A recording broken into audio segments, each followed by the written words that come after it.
Hello BookTube, my name is Elizabeth and welcome back to the Owlery. Today I'm going to be bringing you my biannual bibliothon and BookTube-A-thon wrap up. I was able to read 5 books for both of these readathons, which I'm really proud of. I did have oral surgery in the middle of the week, so reading 5 books, even though I was recovering from that, I'm actually really super proud of myself. Anyway, the very first book that I read for the readathons was Bad Romance by Heather Demetrios. This is our Once Upon a Read Along book of the month for July, so we're going to be having a live show on August 6th, I believe. I'll put the time and date here.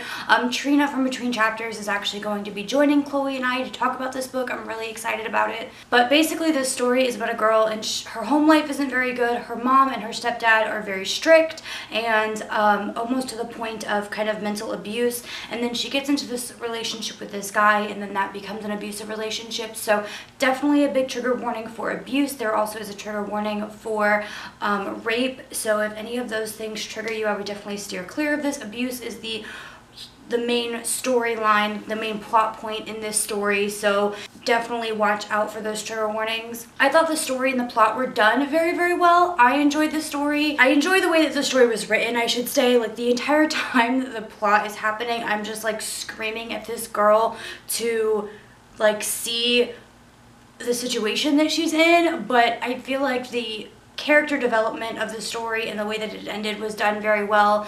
I have never been in an abusive relationship, so I can't say whether this book is problematic in the way that it portrays an abusive relationship. If you guys have read this book and you kind of have been in that situation, let me know in the comments below. Maybe it'll help another reader decide whether or not they want to read this book. But like I said, I gave it a 4 out of 5 stars. I thought that it was portrayed very well. The character arc was great. I thought the writing style was really interesting.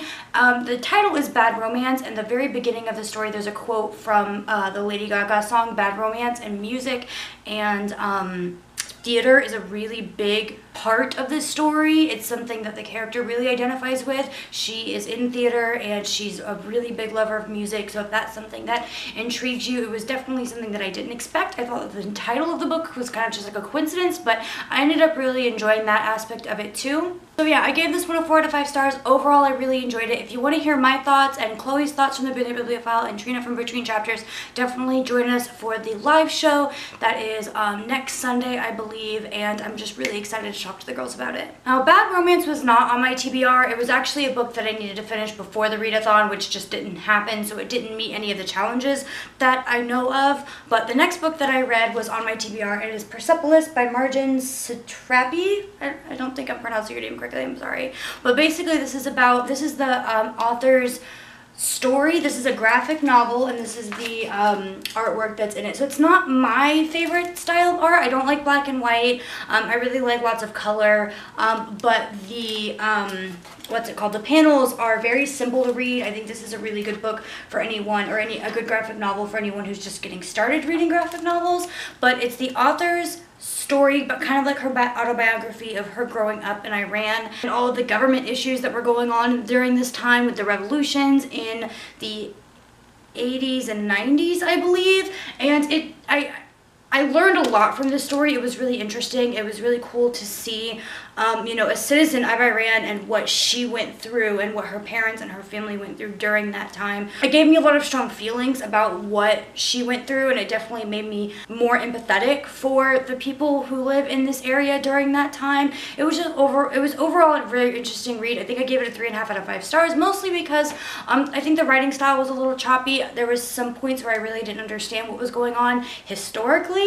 But also it's from the viewpoint of like a 10-year-old girl, so I can see why she doesn't have all of the facts surrounding it. And, I also didn't give it more stars because of the art style. It just wasn't my favorite, but other than that, I learned a lot and it was really interesting. Then I read Messenger by Lois Lowry. This is the 3rd book in the Giver quartet, and this is my least favorite of the 3 that I've read.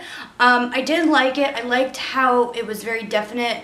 Like, so The Giver, these books are so weird because I don't know how to explain them, because each book is about a different person and it's set in a different place, but it's all a part of the same world, and you really have to read it to understand how they're all interconnected. And so I really liked how this one, it was definite on how the character from the first book fit into this book. The second one, it wasn't so definite as this one was. So I really liked that you could see characters from the first one in this one and characters from the second one in this one. It really kind of like rounded out all 3 books, and I really understood how they were all connected. I really didn't understand it in the second book, but this one really helped me understand how all of the books are connected. So I'm really excited to read the 4th one.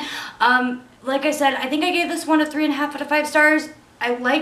I gave the Giver 5 stars, I gave the second one 4 stars, and then this one 3.5.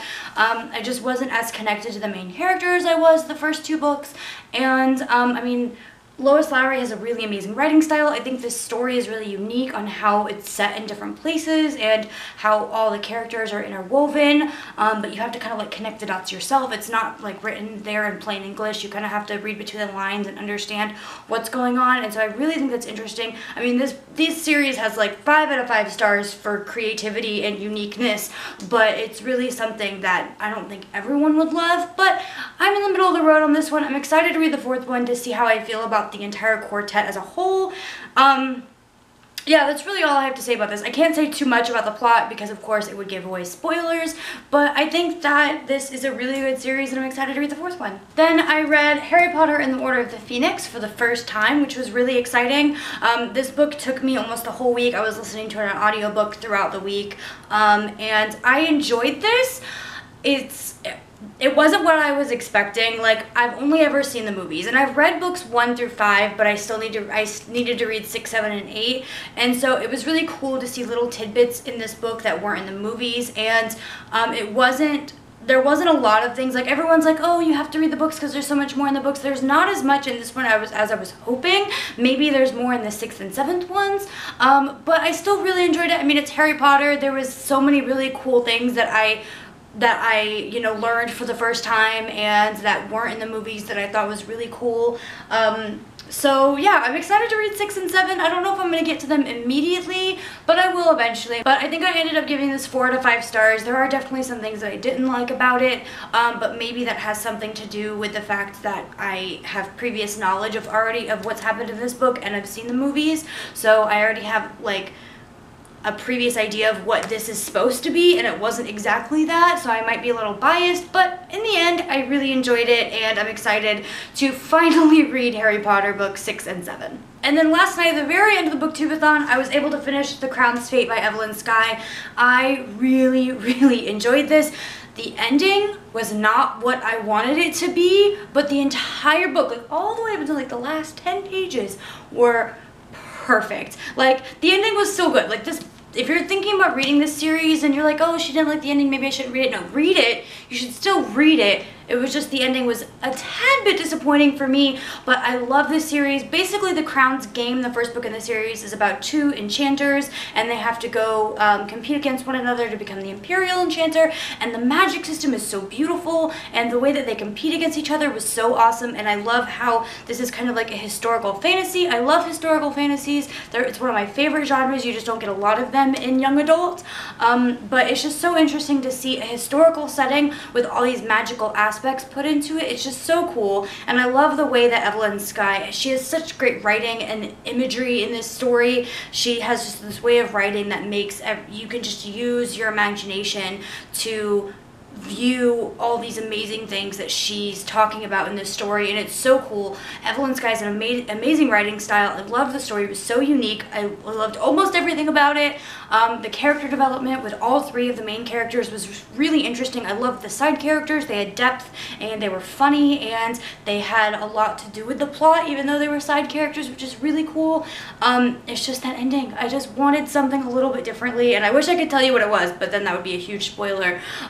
But I need to talk to my BFF Kat because she just finished this book for the readathon as well, and I need to talk to her about it because I have feelings about that ending. But I highly recommend this series. It was so good. If you're fans of fantasy or historical fiction, you would really, really love this book. I think this is a duology. Like, the way that it ended, it just seemed kind of final, but I'll let you guys know if I find out if this is going to be 3 books or if this is just a duology. Alright guys, that is it for my BOOKTUBE-A-THON biannual bibliothon wrap up. If you guys enjoyed this video and you would like to see another one of my videos, you can click here. And if you're really enjoying my content and you would like to subscribe, you can click my face. Make sure you check out all the links down in the description below, and I will see you in my next video. Bye!